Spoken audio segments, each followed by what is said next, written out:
Hi ಎಲ್ರಿಗೂ ನಮಸ್ಕಾರ. ಎಲ್ಲರೂ ಹೇಗಿದ್ದೀರಾ? ಎಲ್ಲರೂ ಚೆನ್ನಾಗಿದ್ದೀರಾ ಅಂದ್ಕೊಂಡಿದ್ವಿ. ನಾವು ಅಷ್ಟೇ ತುಂಬಾ ಚೆನ್ನಾಗಿದ್ದೀವಿ. ಯಾರಿಗಪ್ಪ ವಿಶ್ ಮಾಡ್ತಿದ್ದಾರೆ ಅಂತೇಳಿ ನೋಡಿಬಿಡಿ, ನಂದೇ ಬರ್ಡೇ. ನನಗೆ ತುಂಬ ತಲೆನೋವಿತ್ತು. ಬರ್ಡೇ ಹಿಂದಿನ ದಿನ ನೈಟು ನಾನು ಟ್ಯಾಬ್ಲೆಟ್ ಹಾಕ್ಕೊಂಬಿಟ್ಟು ಮಲ್ಕೊಂಬಿಟ್ಟಿದ್ದೆ.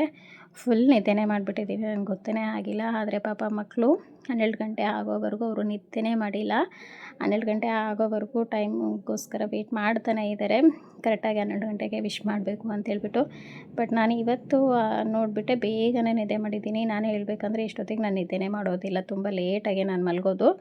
ಬಟ್ ಇವತ್ತಿನ ದಿನ ಒಂದು ಸ್ವಲ್ಪ ತುಂಬ ತಲೆನೋವಿತ್ತು ಅಂತೇಳ್ಬಿಟ್ಟು ಟ್ಯಾಬ್ಲೆಟ್ ಹಾಕ್ಕೊಂಡು ಬೇಗನೆ 11 ಗಂಟೆ 10:30 11 ಗಂಟೆ ಅನ್ನೋಷ್ಟರೊಳಗೆ ನಾನು ಮಲ್ಕೊಂಬಿಟ್ಟಿದ್ದೆ.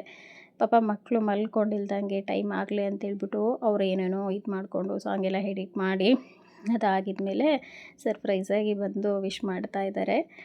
ತುಂಬಾ ಖುಷಿಯಾಗುತ್ತೆ ಮಕ್ಕಳು ಈ ಥರ ನಮಗೋಸ್ಕರ ಅವರು ಎಲ್ಲ ಇದು ಮಾಡ್ತಾ ಇರೋದು. ಬಟ್ ನಾನು ಎಷ್ಟೊಂದು ಹೇಳಿದೆ, ಬೇಡ ಇವಾಗೆ ಬೆಳಗ್ಗೆನೇ ಕಟ್ ಮಾಡೋಣ, ಬೇಡ. ಅವರು ನನಗೆ ಸಾಧನವೂ ಆಮೇಲೆ ಸಾಕ್ಷಿನೂ ಇದ್ದಿಲ್ಲ. ಅವರಿಬ್ಬರೂ ಅಲ್ಲಿ ನಾಗವೇಣಿಯವ್ರ ಮನೇಲಿ ಮಲ್ಕೊಂಡಿದ್ರು.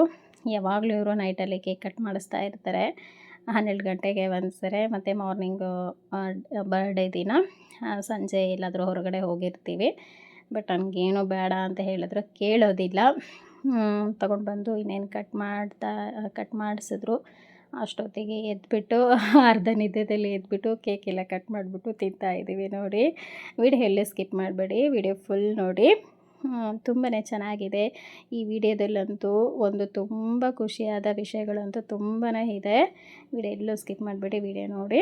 ಇದು ನೆಕ್ಸ್ಟ್ ಡೇ ಸಂಡೇ ಬಂದಿತ್ತು ನನ್ನ ಬರ್ಡೇ, ಫೆಬ್ರವರಿ 15ಗೆ. ತುಂಬ ಲೇಟಾಗಿ ವಿಡಿಯೋ ಅಪ್ಲೋಡ್ ಮಾಡ್ತಾ ಇದ್ದೀನಿ.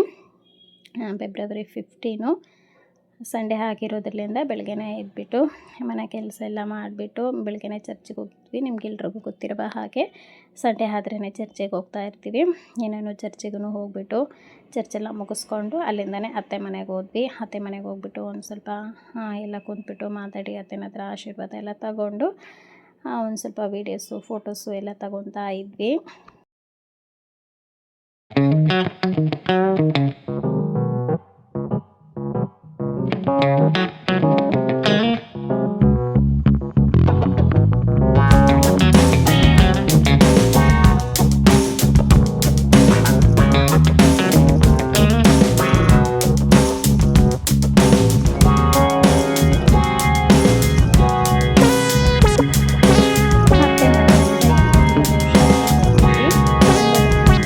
ನಾನು ಹೋಗೋಕ್ಕೆ ಆಗಿದ್ದಿಲ್ಲ. ನಮಗೆಲ್ರಿಗೂ ಗೊತ್ತಿರೋ ಹಾಗೆ ನಾನು ಊರಿಗೆ ಹೋಗ್ಬಿಟ್ಟಿದ್ದೆ, ತುಂಬ ದಿನವೇ ಆಗಿತ್ತು. ಹಾಗಾಗಿ ಗುಲಾಬಿನೂ ಹೋಗ್ಬಿಟ್ಟು ಮಾತಾಡ್ಸ್ಕೊಂಡು ಬರೋಣ ಅಂತೇಳ್ಬಿಟ್ಟು ಹೋಗಿದ್ವಿ. ತುಂಬಾ ಹೊಸ ಸ್ಯಾರಿಗಳೆಲ್ಲ ಬಂದಿದೆ ನೋಡಿ, ತುಂಬ ಚೆನ್ನಾಗಿದೆ ಕಲೆಕ್ಷನ್ಗಳೆಲ್ಲ. ಯಾರಿಗಾದ್ರೂ ಬೇಕು ಅಂದರೆ ಒಮ್ಮೆ ಹೋಗಿ, ತುಂಬ ಚೆನ್ನಾಗಿದ್ದಾವೆ. ಅಲ್ಲಿಂದ ಮನೆಗೆ ಬಂದು ಇವತ್ತು ಹೇಗಿದ್ರೂ ಸಂಡೇನೇ, ನಾರ್ಮಲಾಗಿ ಸಂಡೇ ಆದ್ರೇ ನಾನ್ ವೆಜ್ ಮಾಡ್ತಾನೆ ಇರ್ತೀವಿ. ಇನ್ನೇನು ಸ್ಪೆಷಲಾಗಿ ಏನು ಅಂತ ಇಲ್ಲ. ಬರ್ಡೇ ಸಂಡೇ ಬಂದಿರೋದ್ರಿಂದ ಸಂಡೇದು ಹೇಗಿರುತ್ತೋ ಹಾಗೇ. ನಾನು ಒಂದು ಸ್ವಲ್ಪ ಸ್ವೀಟ್ ಏನು ಮಾಡ್ಕೊಂಡಿಲ್ಲ, ಚಿಕನ್ ಬಿರಿಯಾನಿ ಆಮೇಲೆ ಕಬಾಬ್ ಮಾಡ್ತಾಯಿದ್ದೀನಿ ಅಷ್ಟೇ. ಮಕ್ಕಳಿಗೆ ಐಸ್ ಕ್ರೀಮ್ ಇಷ್ಟ ಅಂತೇಳ್ಬಿಟ್ಟು ನಿನ್ನೆನೇ ರೆಡಿ ಮಾಡಿಟ್ಟಿದ್ದೆ. ನಾನು ಐಸ್ ಕ್ರೀಮ್ದು ಸಪ್ರೇಟಾಗಿ ವಿಡಿಯೋ ಹಾಕಿದ್ದೀನಿ. ಸ್ವೀಟ್ ಏನು ಮಾಡೋಕ್ಕೋಗಲಿಲ್ಲ, ಐಸೇ ಮಾಡಿಟ್ಟಿದ್ದೆ, ಹಾಗಾಗಿ ಸ್ವೀಟ್ ಏನೂ ಮಾಡಲಿಲ್ಲ. ನನಗೆ ನಮ್ಮ ಮನೇಲಿ ನನ್ನ ಮಕ್ಕಳದು ಹಾಗೆ ಬೇರೆ ನಮಗೆ ಎಲ್ಲ ಫ್ಯಾಮಿಲಿಯಲ್ಲಿ ಯಾರ್ಯಾರ್ದು ಬರ್ಡೇ ಅಂದರೆ ತುಂಬ ವೆರೈಟಿಯಾಗಿ ನಾನು ಅಡುಗೆ ಸ್ವೀಟು ಅಂತೇಳ್ಬಿಟ್ಟು ಎಲ್ಲ ರೆಡಿ ಮಾಡ್ತಾ ಇರ್ತೀನಿ. ಬಟ್ ನನ್ನ ಬರ್ಡೇಗೆ ನಾನೇ ಸ್ಪೆಷಲಾಗಿ ಮಾಡಬೇಕು ಅಂದರೆ ನನಗೆ ಅಷ್ಟೊಂದು ಇಷ್ಟ ಆಗೋದಿಲ್ಲ. ಹಾಗಾಗಿಬಿಟ್ಟು ನಾನು ಏನು ಮಾಡೋದಿಲ್ಲ. ಹೊರಗೆ ಕರ್ಕೊಂಡು ಹೋಗ್ತೀನಿ ಹೋಟೆಲ್ಗೆ, ಮನೇಲಿ ಬೇಡ ಅಡುಗೆ ಮಾಡೋದು ಅಂದರು. ಬಟ್ ನಾನು ಬೇಡ, ಮನೇಲೇ ಮಾಡ್ತೀನಿ ಅಂತೇಳ್ಬಿಟ್ಟು ಬಿರಿಯಾನಿ ಕಬಾಬ್ ಮಾಡ್ತಾಯಿದ್ದೀನಿ. ಒಂದು ಸ್ವಲ್ಪ ನಾನು ಚರ್ಚ್ಲಿಂದ ಬಂದು ಒಂದು ಸ್ವಲ್ಪ ಲೇಟಾಗೇ ಆಗಿಬಿಟ್ಟಿತ್ತು. ಅತ್ತೆ ಮನೆಗೆ ಹೋಗಿ ಆಮೇಲೆ ಶಾಪ್ಗೆ ಹೋಗಿ ಇಲ್ಲಿ ಮನೆಗೆ ಬರೋಷ್ಟರೊಳಗೆ 12 ಗಂಟೆ 12:30 ಆಗಿತ್ತು. ಇನ್ನೇನು ಮನೆಗೆ ಬಂದು ಅಡುಗೆ ಮಾಡೋಷ್ಟರೊಳಗೆ ಒಂದು ಸ್ವಲ್ಪ ನೈಟೇ ಪಾತ್ರೆ ಎಲ್ಲ ತೊಳೆದಿಟ್ಟಿದ್ದೆ. ನಾನು ಪಾತ್ರೆ ಎಲ್ಲ ತೊಳೆದಿಟ್ಟಿರೋದು ನನ್ನ ಮಗಳು ಎಲ್ಲ ಜೋಡಿಸ್ತಾ ಇದ್ಲು. ಜೋಡಿಸ್ಬಿಟ್ಟು ಒಂದು ಸ್ವಲ್ಪ ಐಸ್ ಕ್ರೀಮ್ ಮಾಡಿಟ್ಟಿದ್ದೆ ಅಲ್ವಾ, ಅದನ್ನೆಲ್ಲ ಒಂದು ಸ್ವಲ್ಪ ತಿಂದ್ಬಿಟ್ಟು ಒಂದು ಸ್ವಲ್ಪ ಬೌಲೆಲ್ಲ ಇತ್ತು ಅಂತೇಳ್ಬಿಟ್ಟು ನಾನೇ ತೊಳಿತೀನಿ ಮಮ್ಮಿ ಅಂತೇಳ್ಬಿಟ್ಟು ನನ್ನ ಮಗಳು ಇದೇ ಫಸ್ಟು ಪಾತ್ರೆ ತೊಳಿತಾ ಇರೋದು. ಬೇಡ ಅಂದ್ರೂ ಕೇಳ್ತಾ ಇಲ್ಲ ನಾನು ತೊಳಿತೀನಿ ಅಂತೇಳ್ಬಿಟ್ಟು ತೊಳಿತಾ ಇದ್ದಾಳೆ. ತುಂಬ ನೀಟಾಗೆ ತೊಳೆದಿದ್ಲು, ಕ್ಲೀನಾಗಿ ನೋಡ್ತಾ ಇರ್ಬೋದು ಎಷ್ಟೊಂದು ಕ್ಲೀನಾಗೆ ತೊಳೆದಿದ್ದಾಳೆ ಪಾತ್ರೆಗಳೆಲ್ಲ. ಬರ್ಡೇ ದಿನ ಅಂತೇಳ್ಬಿಟ್ಟು ನನಗೆ ನನ್ನ ಮಗಳು ನೀನು ರೆಸ್ಟಲ್ಲಿರು ನಾನು ಮಾಡ್ತೀನಿ ಅಂತೇಳ್ಬಿಟ್ಟು ಮಾಡ್ತಾ ಇರೋದು ಕೆಲಸ. ಬೇಡ ಅಂದ್ರೂ ಕೇಳ್ತಾಯಿಲ್ಲ. ಅಷ್ಟೊಂದು ಪಾತ್ರೆ ಎಲ್ಲ ತೊಳೆದ್ರು ತುಂಬಾ ಖುಷಿಯಾಗುತ್ತೆ. ಮಕ್ಕಳೇನಾದರೆ ಕೆಲಸ ಮಾಡಿದ್ರೆ ಒಂದು ಕಡೆ ಬೇಜಾರಾಗುತ್ತೆ. ಇಷ್ಟೊಂದು ಪಾತ್ರೆ ಎಲ್ಲ ತೊಳೆಯೋದು ಬೇಡ ಇವಾಗಲಿಂದನೇ ಅಂತೇಳ್ಬಿಟ್ಟು ನಾನು ಪಾತ್ರೆ ತೊಳೆಯೋದಕ್ಕೆಲ್ಲ ಇಲ್ಲಿವರೆಗೂ ಆಯಿತು, ಏನೂ ಕೆಲಸ ಇಡ್ತಿದ್ದಿಲ್ಲ. ಮನೆ ಮಾತ್ರ ಕಸ ಗುಡಿಸೋದು ಅದಾಗಿದ್ಮೇಲೆ ಕ್ಲೀನ್ ಮಾಡೋದು ಮಾಡ್ತಾಯಿದ್ರು. ಬಟ್ ಇದೇ ಫಸ್ಟು ಪಾತ್ರೆ ಎಲ್ಲ ತೊಳೆದಿರೋದು, ತುಂಬ ನೀಟಾಗೆ ತೊಳೆದಿದ್ಲು. ಇವಾಗ ಬಿರಿಯಾನಿನೂ ಮಾಡ್ತಾಯಿದ್ದೀನಿ. ಬಿರಿಯಾನಿ ಆಮೇಲೆ ಕಬಾಬು.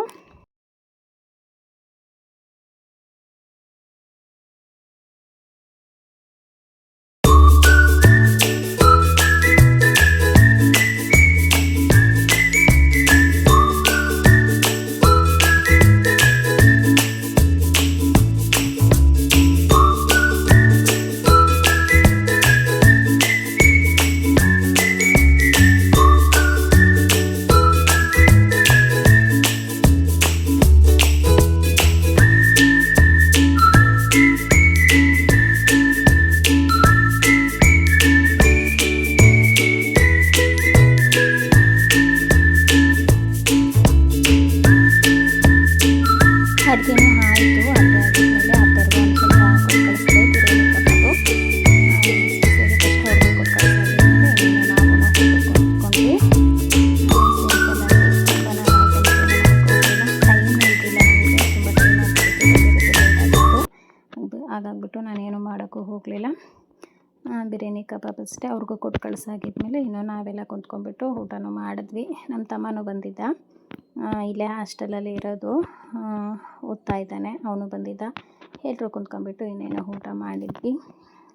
ಸಂಡೇ ಮಧ್ಯಾಹ್ನ ಒಂದು 2:30 3 ಆಗಿತ್ತು. ನಾವು ಊಟ ಮಾಡಬೇಕಾದ್ರೆ ತುಂಬಾ ಟೈಮ್ ಆಗಿತ್ತು, 3 ಆಗಿತ್ತು ಟೈಮು. ಇನ್ನೇನು ಊಟ ಎಲ್ಲ ಮಾಡಿ ಒಂದು ಸ್ವಲ್ಪ ರೆಸ್ಟ್ ಮಾಡಿ ಅದಾಗಿದ್ಮೇಲೆ ನನ್ನ ಮಕ್ಕಳದು ಸರ್ಪ್ರೈಸ್ ಹೇಗಿತ್ತು ಅಂತ ಹೇಳ್ಬಿಟ್ಟು ತುಂಬಾ ಖುಷಿಯಾಗುತ್ತೆ. ನಿಜವಾಗ್ಲೂ ಎಷ್ಟೊಂದು ಖುಷಿಯಾಗುತ್ತೆ ಅಂದರೆ ಹೇಳೋಕ್ಕೆ ಆಗೋದಿಲ್ಲ, ಅಷ್ಟೊಂದು ಖುಷಿಯಾಗುತ್ತೆ. ಅವರು ಅಷ್ಟೊಂದು ಎಫೆಕ್ಟ್ ಹಾಕಿರೋದು, ಅವರು ಅಷ್ಟೊಂದೆಲ್ಲ ಟೈಮ್ ತಗೊಂಡು ನನಗೋಸ್ಕರ ಇದು ಮಾಡಿರೋದು. ಮಕ್ಕಳು ನಿಜವಾಗ್ಲೂ ಎಷ್ಟೊಂದು ಖುಷಿಯಾಗುತ್ತೆ ಅಂದರೆ ಹೇಳೋಕ್ಕೆ ಆಗೋದಿಲ್ಲ. ಮತ್ತು ನಾನು ಸ್ವಲ್ಪ ಎಲ್ಲ ರೆಸ್ಟ್ ಮಾಡಿ ಅದಾಗಿದ್ಮೇಲೆ ಸಂಜೆನೂ ಕೇಕ್ ಕಟ್ಟಿಂಗಿಗೆ ಇದನ್ನೆಲ್ಲ ಅವರೇ ಸಿಂಪಲ್ಲಾಗಿ ಮಕ್ಕಳು ಇದನ್ನು ಬರ್ಡೇದೆಲ್ಲ ರೆಡಿ ಮಾಡಿದರು. ಬಲೂನ್ಸ್ ಎಲ್ಲ ತಂದುಬಿಟ್ಟು ನನ್ನ ಮಕ್ಕಳ ಜೊತೆಗೆ ಕೀರ್ತನೂ ಸೇರಿಕೊಂಡು, ಮಕ್ಕಳು ಆಮೇಲೆ ಕೀರ್ತನ ಇವರೆಲ್ಲ ಸೇರಿಕೊಂಡು ಅದು ಹ್ಯಾಪಿ ಬರ್ತ್ಡೇದು ಸ್ಟಿಕ್ಕರೆಲ್ಲ ಅಂಟಿಸ್ಬಿಟ್ಟು ಬಲೂನೆಲ್ಲ ಕಟ್ಬಿಟ್ಟು ಅವ್ರಿಗೆ ಎಷ್ಟಾಗುತ್ತೋ ಅಷ್ಟೆಲ್ಲ ಮಾಡಿದೆ. ನಾನು ಹೇಳ್ತಾನೆ ಇದ್ದೀನಿ ಬೇಡ ಅದೆಲ್ಲ ಮಾಡೋಕ್ಕೆ ಹೋಗ್ಬಿಡ್ರಿ ಅಂತೇಳ್ಬಿಟ್ಟು, ಬಟ್ ಕೇಳ್ತಾ ಇಲ್ಲ, ಬಿಟ್ಬಿಟ್ಟಿದ್ದಾರೆ ನನಗೆ ರೂಮಲ್ಲಿ. ಮಮ್ಮಿ ನೀನು ಬರಬೇಡ, ಇಲ್ಲಿ ಬರಬೇಡ ಅಂತೇಳ್ಬಿಟ್ಟು ಅವರೇ ಎಲ್ಲ ಮಾಡಿ ಅದಾಗಿದ್ಮೇಲೆ ಕರೆದ್ರು. ನನಗೂ ಈ ಥರ ಎಲ್ಲ ಮಾಡ್ಕೊಬೇಕು ಅನ್ನೋದು ಏನು ಆಸೆ ಆಗ್ತಾಯಿಲ್ಲ. ಯಾಕಂದರೆ ಬರ್ತಾ ಬರ್ತಾ ನಮಗೇನು ಇನ್ನೂ ಚಿಕ್ಕವರಾಗ್ತಾ ಇರ್ತೀವ, ನಮಗೆ ಇದು ಒಂದು ಏಜ್ ಆಗ್ತಾ ನಮಗೆ ಆ ಆಸೆ ಇಂಟ್ರೆಸ್ಟ್ ಎಲ್ಲ ಹೋಗೇ ಬಿಡುತ್ತೆ. ಅದೆಲ್ಲ ಮಾಡ್ಕೊಬೇಕು ಅನ್ನೋಂಥ ಅನಿಸೋದು ಇಲ್ಲ. ಸಂಜೆ ಹೊರಗೆ ಕರ್ಕೊಂಡು ಹೋಗ್ತೀನಿ ಅಂದರು, ಬಟ್ ನನಗೆ ಯಾಕೋ ಏನು ಇಂಟ್ರೆಸ್ಟೇ ಇಲ್ಲ ಈ ವರ್ಷ ಎಲ್ಲೂ ಹೋಗಬೇಕು ಅಂತೇಳ್ಬಿಟ್ಟು. ತುಂಬ ಊರಿಗೆಲ್ಲ ಹೋಗಿ ಬಂದುಬಿಟ್ಟಿದ್ವಿ, ನನಗೆಲ್ಲೂ ಹೋಗೋಕ್ಕೆ ಇಷ್ಟ ಆಗಿದ್ದಿಲ್ಲ. ಹಾಗಾಗ್ಬಿಟ್ಟು ಮನೇಲಿ ಸಿಂಪಲ್ಲಾಗಿ ಕಟ್ ಮಾಡ್ತಾ ಇರೋದು. ಬಟ್ ಸಿಂಪಲ್ಲಾಗಿ ಕಟ್ ಮಾಡಿಸಿದ್ರು ಕೇಕು, ಬಟ್ ಖುಷಿ ಅಂತೂ ತುಂಬಾ ಆಗಿತ್ತು. ಮಕ್ಕಳ ಖುಷಿ ಮುಂದೆ ನಿಜವಾಗ್ಲೂ ಹೇಳೋಕ್ಕೆ ಮಾತೇ ಇಲ್ಲ. ಅಷ್ಟೊಂದು ಅವರು ಬರೆದಿರುವಂಥದ್ದು ನೋಡಿದ್ರೆ ಒಂಥರ ಎಷ್ಟು ಖುಷಿಯಾಗುತ್ತೆ ಅಂದರೆ, ನೋಡಿ ಅವ್ರಿಗೆ ಎಷ್ಟೊಂದು ಇಂಟ್ರೆಸ್ಟು ಮಕ್ಕಳಿಗೆ ಅಂತೇಳ್ಬಿಟ್ಟು. ನನಗೆ ಕಣ್ಣಿಗೆ ಮನೇಲೇ ಇದ್ದೀನಿ, ಬಟ್ ನನಗೆ ಗೊತ್ತಿಲ್ದಂಗೆ ಅದನ್ನೆಲ್ಲ ಯಾವಾಗ ರೆಡಿ ಮಾಡಿದ್ರು, ಅದನ್ನೆಲ್ಲ ಯಾವಾಗ ಬರೆದ್ರು ಅಂತೇಳ್ಬಿಟ್ಟೆ ಗೊತ್ತಿಲ್ಲ. ಅಷ್ಟೊಂದೆಲ್ಲ ಚೆನ್ನಾಗಿ ಬರೆದಿದ್ದಾರೆ.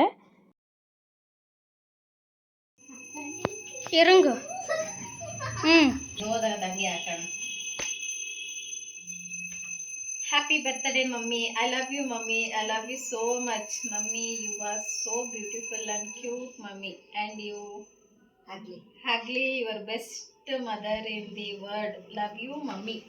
Cut the paper. Photo.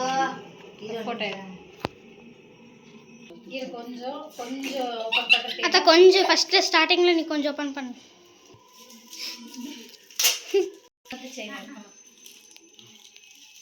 Open பண்ணு. உள்ள ஒண்ணு வைக்கல.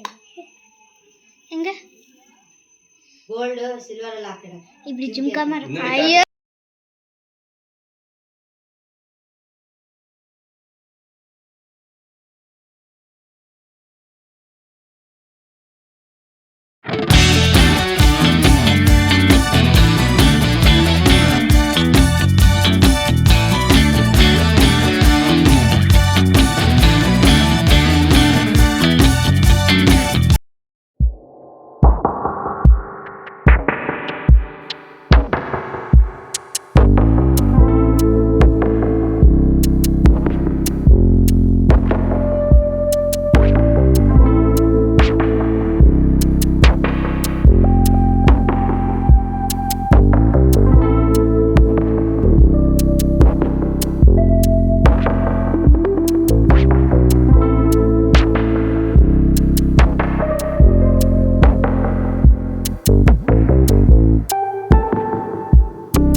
Mummy, when you agree with me, I tell you double word sorry, very sorry, Mummy. I love you so much, Mummy. Yeah. Mummy, ನನಗೂ ಮುತ್ತಿ ಕೊಡ್ತಾಳ ಮಮ್ಮಿ. ಚುರಿ ಅದು ಬರ್ತದೆ, ಇದು ಕೊಡು ಮಮ್ಮಿಗೆ. ಇದು ಕೊಡು ಮಮ್ಮಿಗೆ. ಕಿವಿರಿ ಕೊಡು ಬಂಗಾರಿ ಕಿವಿರಿ. ಚಾಚಿ ಇಲ್ಲಿ ನೋಡು. ಮುತ್ತಿ ಕೊಡು ಮಮ್ಮಿಗೆ.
In every way, wishing you a perfectly wonderful birthday to my lovely sister.